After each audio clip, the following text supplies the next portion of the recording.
you feel it?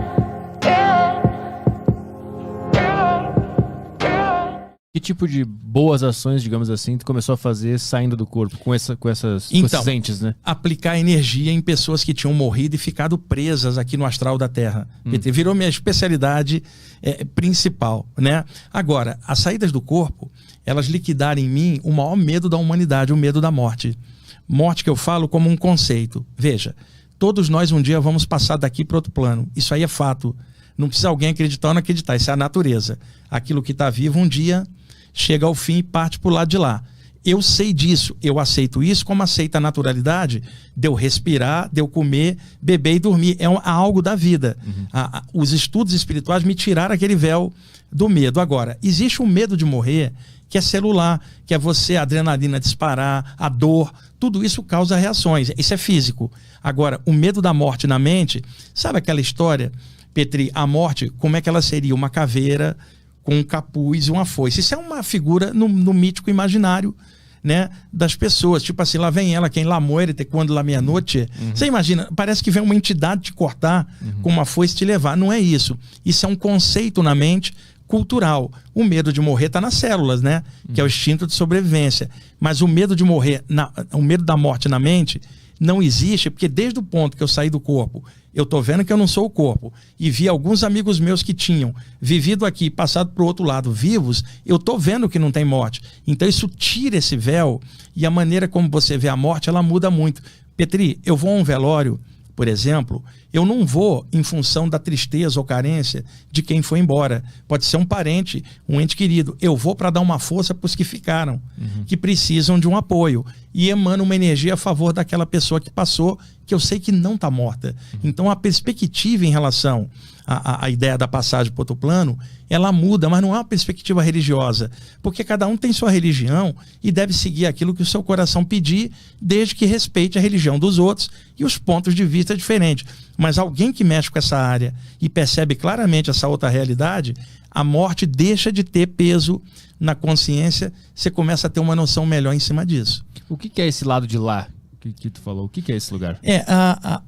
A energia, a matéria é energia, né, condensada. Então, esse é um plano de 3 dimensões, onde você está preso aqui, eu estou batendo aqui no sofá, tem um microfone, nós estamos de frente, espacialmente, um de frente com o outro. Então, a nossa realidade, ela é percebida pelos 5 sentidos clássicos. Então, deixa eu dar um exemplo. Quando você fecha os olhos e fica quietinho, o sentido da visão não funciona, trazendo a luz refletida nos objetos. O que acontece então? Aqui na tela mental da gente, na mente, a gente começa a criar imagens, porque os olhos não estão fechados. Essas imagens são criadas pela imaginação da pessoa. Então é possível ver imagens mentais sem os olhos estarem abertos, tá? São imagens mentais. Pode acontecer da clarividência, abrir e a pessoa ver algo à distância sem estar lá. Há muitos relatos disso também. Então, na hora que essa percepção abre, você percebe que a natureza, ela tem multiplanos, quer dizer, planos espirituais que interpenetram a parte densa. Então, se eu colocar a parte densa aqui, teria uma parte espiritual circundante e interpenetrante. Uma outra aqui, uma outra ali. Mas não é que isso é em camadas. É só um exemplo grosseiro que eu estou dando. É um plano interpenetrando o outro. Então, se você está aqui e sai do corpo aqui, Petri, você vai ver esse ambiente aqui. Se você sair do corpo e vem aqui, você já vai ver outro ambiente, que já não é esse aqui. Um ambiente que você diria plano extrafísico, que se subdivide em vários níveis. Esses níveis, quanto mais próximos aqui da Terra, refletem situações e coisas daqui. Você pode sair do corpo e encontrar o seu tio desencarnado com aparência humana, embora com corpo espiritual, num ambiente extrafísico, lembrando uma comunidade daqui. Tá? Se você vai num plano mais alto, você só vê seres de luz e não vê forma. Você vê presenças luminosas em que, para eles, o pensamento é atrasado. Sabe a telepatia que a gente fala? Ela é atrasada para esses seres que acham o raciocínio humano muito lento. Você começa a perceber que o chamado plano extrafísico, ele tem pessoas iguaizinhas a gente, em vários níveis, e gente numa escala que nem parece mais seres humanos. Agora, você encontra também, em torno de ambientes, vibrações pesadas, onde estacionam pessoas que fizeram mal, essas coisas todas, porque sua energia é pesada e semelhante atrai semelhante, uma pessoa carregada de ódio, ela não tem como alcançar a luz, porque não há nenhuma sintonia. Ela estaciona em ambientes mais próximos que você vai olhar e falar um plano trevoso. Então o plano espiritual se subdivide em vários níveis. O que acontece? Uma pessoa que der uma visão de conjunto na literatura espiritual em geral, seja espírita, ocultista, teosofista ou a literatura de saída do corpo, vai perceber que esse tipo de coisa que eu estou contando é relatada milhares de vezes por muitas pessoas de áreas diferentes falando desse plano extrafísico. Agora, experimenta pensar o seguinte, Petri. Você acha que você nasceu aqui, na hora do nascimento, ou você existia como um ser espiritual que entrou então no corpo um dia para vir viver na Terra? E esse é um pensamento que amplia. Tipo, se eu já vivia antes enquanto ser espiritual, um ser de luz, uma centelha vital de Deus, eu não nasci, eu entrei no corpo. Passo uma vida dentro dele, um dia eu saio. Então, tecnicamente, eu não nasci, eu entrei. Tecnicamente, eu não morri, eu saí.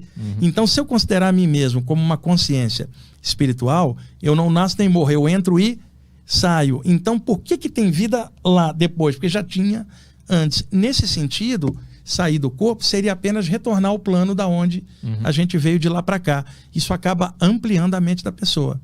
Quando tu sai do corpo, tu consegue atingir esses lugares mais altos nesses planos? Então, já aí, foi lá? Sim, mas veja, ocorrem variáveis aí. Como eu falei antes, semelhante atrai semelhante, né? Então, se eu tiver com uma vibração mais pesada naquele dia, foi um dia muito carregado, dificilmente eu vou conseguir uma experiência num nível melhor. Por quê? O que eu vou ter fora do corpo é o que eu já tenho dentro, apenas indo para fora e por sintonia me ligando a outros ambientes. Se eu deito, estou com a mente tranquila, elevei o pensamento e pensei coisas legais, a tendência de chegar nesse lugar é melhor. Só que a presença desses guias ou mentores favorece você chegar num plano maior, porque eles te levam. Alguns deles vêm de lá. E vou repetir, quando eu estou falando guias ou mentores, eu não estou atrelando a nenhuma religião, porque esses seres existem antes das religiões existirem aqui na Terra, o mundo espiritual original.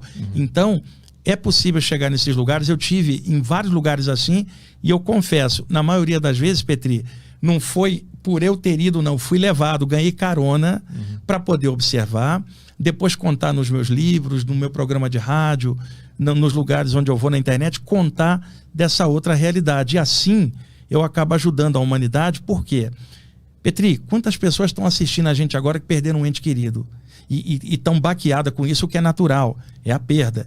Quando você começa a falar de uma outra realidade, de outros planos e dessa outra condição, você acende na pessoa uma possibilidade além da treva da dor dela. É um clarão no meio da treva da perda. A possibilidade da continuidade da existência. Isso vai fazer a pessoa se abrir, se tiver na hora dela, e ela vai começar a ampliar e perceber que essa perda era uma ilusão temporária da matéria. Isto vai causar melhoria nela. Por quê? Percebendo claramente isto, ela tende a melhorar os horizontes dela, o caráter, porque ela percebe algo a mais do que comer, beber, dormir, copular e morrer sem sentido. Ela percebe algo a mais. Mas eu não estou falando que ela tem que ir numa linha religiosa X ou Y. Eu estou dizendo que desperta nela algo a mais que ela não tinha pensado. E um detalhe, como a gente está falando em aberto, pintam pessoas céticas, que eu também entendo que existam e respeito cada uma delas. Mas a pessoa fala assim, esses caras que falam de saídas do corpo ou de espiritualidade, eles estão numa ilusão. Tudo que está vivo tem medo de morrer, então eles inventam que tem continuidade da vida como uma esperança cega. Tem gente que te fala isso. Eu trabalho com o público há tantos anos, Petri, eu estou acostumado com esse tipo de coisa. E essas pessoas, elas se fecham, ficam impermeáveis a qualquer papo desse, porque elas não conseguem entender algo fora dos 5 sentidos. Só que muitas pessoas conseguem perceber, e é uma outra realidade, não palpável como essa, num nível subjetivo para quem percebe. Então não dá para eu chegar, Petri, como por exemplo, você fala assim, olha, eu vou acreditar no que você está falando se você for lá na casa do Caio hoje às 3 da manhã e puxar o cabelo dele. Eu falei, não, eu não sou um fantasma ou alma penada para ficar puxando nada de ninguém. E outra coisa, Petri, a dúvida não era dele, sua, não é minha. Eu estou tranquilo com isso, eu não preciso ir até lá para provar uma dúvida que é sua. Eu já provei para mim, então o que eu falo para você? Acordou paralisado? Faz o que eu fiz. Não se mexe, fica quietinho e observa. É inevitável. Então não estou trabalhando com uma crença cega. Se a pessoa fizer direitinho esses procedimentos, ela vai perceber que tem algo a mais. Então é muito legal deixar bem claro que, falando em aberto, tem gente que acredita, gente que não acredita. Isso não é importante quando você está seguro do que você está falando. Mas não é arrogância, porque você respeita o que o outro também pensa. Mas você está bem firme naquilo que você sabe.